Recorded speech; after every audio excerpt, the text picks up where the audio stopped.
বাজারে এখন কাঁচা আম প্রায় শেষ পেশ, চারিদিকে শুধু কিন্তু পাকা আম আর পাকা আম।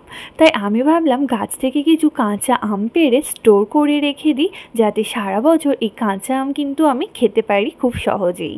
তাই আমি সকাল সকাল ছাদে চলে গিয়েছিলাম গাছ থেকে কিছু আম পাড়ার জন্য।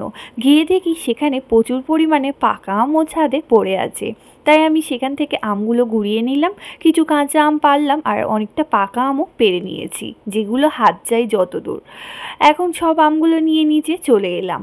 এখন আমি কাঁচা আম আর পাকা আমগুলো আলাদা করে নিয়েছি। এখন এখানে আমি কাঁচা আমগুলো নিয়ে নিয়েছি, পাকা আমগুলো সাইড করে রেখে দিয়েছি।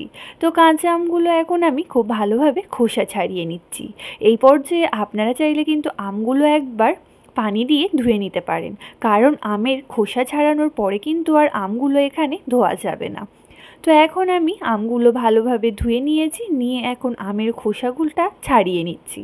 আপনারা চাইলে কিন্তু এই আমগুলো খোসা সমেত কিন্তু স্টোর করে রেখে দিতে পারেন। আমি কিন্তু এর আগে বেশ কিছুটা আম স্টোর করে রেখেছি খোসা সমেত, তাই এখানে আমি আমটাকে খোসা ছাড়িয়ে নিলাম। তো এখন আমি খোসাটাকে খুব ভালোভাবে পরিষ্কার করে নিয়েছি, নিয়ে আম দুটোকে এখন এরকম স্লাইস করে কেটে নিচ্ছি। আপনারা ছোট বড় যেমন ইচ্ছা তেমন করেই আমগুলো কিন্তু কেটে নেবেন। আমি এখানে আমগুলো এরকম লম্বা লম্বা স্লাইস করে কেটে নিচ্ছি। তো এখন দুটো আম আমি এখানে কেটে নেব। আমগুলো কাটা হয়ে গেলে কিন্তু অবশ্যই এখানে আর কোনো পানি দিয়ে কিন্তু আমগুলো ধোয়া যাবে না। এটা কিন্তু বারবার বলে রাখছি, আপনারা যদি এখানে পানি দিয়ে আমটা ধোন তাহলে কিন্তু এই আমগুলো কিন্তু স্টোর করে রাখার পরেও খারাপ হয়ে যেতে পারে। এখন আমগুলো এরকম আমি লম্বা লম্বা স্লাইস করে কেটে সাইডে রেখে দিচ্ছি। এই আম থেকে আমি একটা আম টেস্ট করে দেখলাম, আমটা ছিল খুবই টক কিন্তু খুবই কচকচে। তো আপনারা কিন্তু একদম এই কাঁচা আমটা ছোটোবেলায় স্টোর করতে যাবে না, তাহলে কিন্তু আমের স্বাদটা অত ভালো থাকে না। কিন্তু এই যখন পাকবে এরকম সময় আসে আম পাকার, ঠিক এই সময় যদি আপনারা এই আমটাকে স্টোর করে রাখতে পারেন, এই আমটা কিন্তু একদম পারফেক্ট থাকে স্টোর করার পরেও।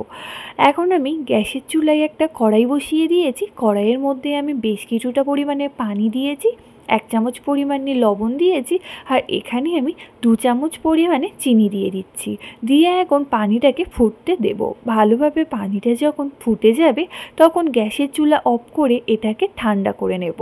ততক্ষণ এদিকে আমার পানিটা ঠান্ডা হোক, ততক্ষণ অন্যদিকে আমি এখানে একটা কাঁচের জার নিয়ে নিয়েছি। এই আমগুলো কিন্তু স্টোর করতে গেলে কিন্তু অবশ্যই আপনাদের কাঁচের জার প্রয়োজন হবে। আপনারা কিন্তু কোনোভাবে প্লাস্টিক জারের মধ্যে আমগুলো স্টোর করতে পারবেন না, তাহলে আম কিন্তু ভালো থাকবে না, নষ্ট হয়ে যাবে। এখন আমি এই কাঁচের জারটা ভালোভাবে ধুয়ে পরিষ্কার করে নিয়েছি, যাতে একটুও না এক্সট্রা কোনো পানি থাকে। এখন এই জারের মধ্যে আমি একে একে আমগুলো সব দিয়ে নিলাম।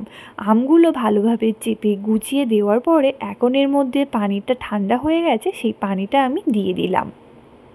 এখানে আরও একটা কথা বলে রাখি, আপনারা কিন্তু এখানে পানিটা ঠান্ডা হওয়ার পরেই দেবেন। গরম অবস্থায় দিলে কিন্তু আমগুলো কচকচে ভাব থাকবে না, একটু সিদ্ধ সিদ্ধ হয়ে যাবে।